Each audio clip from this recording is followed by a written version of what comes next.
ఆ రాత్రి వచ్చేమో దేవుడు ఆయనకట ప్రత్యేకమయ్యాడట, హోపించాడు, ఆయన మాట్లాడాడు. హల్లెలూయా. ఎంతమందికి అనుభవం ఉంది? దేవుడితో మాట్లాడే అనుభవం ఎంతమందికి ఉంది? పాట పాడే అనుభవం నీకు ఉన్నది, ప్రార్థన చేసే అనుభవం నీకు ఉన్నది, వాక్యం చదివే అనుభవం నీకు ఉన్నది, వాక్యం చెప్పే అనుభవం నీకు ఉన్నది, కానుక ఇచ్చే అనుభవం నీకు ఉన్నది, దశమ భాగం ఇచ్చే అనుభవం నీకు ఉన్నది, సంఘంలో పరిచర్య చేసే అనుభవం నీకు ఉన్నది. కానీ అన్నిటికన్నా ప్రాముఖ్యమైనది దేవుడితో మాట్లాడే అనుభవం ఎంతమందికి ఉన్నది?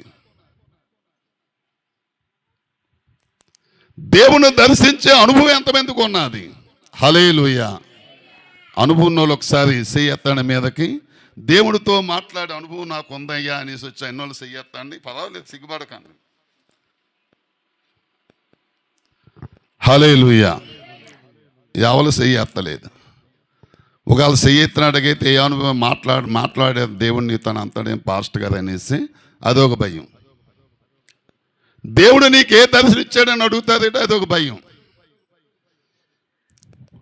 లేకపోలేదు. కొంతమంది ఆ అనుభవం కలిగిన వాళ్ళు ఉన్నారు, కొంతమంది అనుభవం వచ్చాము కలగలేని వాళ్ళు కూడా ఉన్నారు.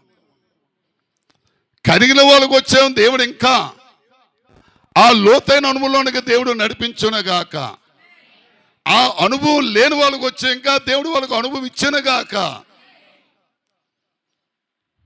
ఆ అనుభవాలు కావాలన్నది మామూలుగా వచ్చేస్తాయా? ఏమా మామూలుగా వచ్చేస్తాయి?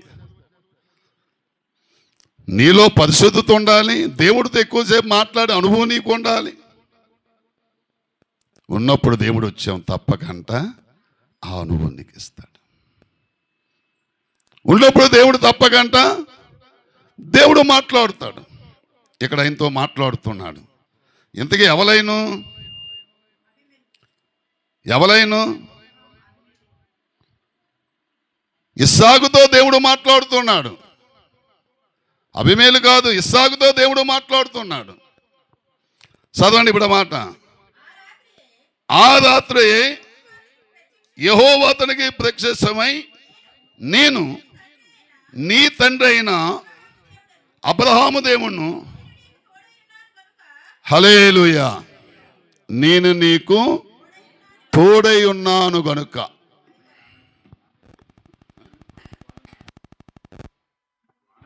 హల్లెలూయా. నేను నీకు వచ్చాము తోడై ఉన్నాను.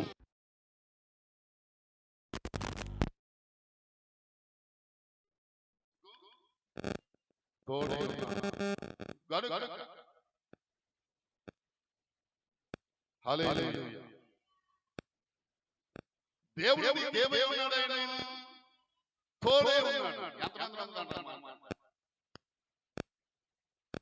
తోడై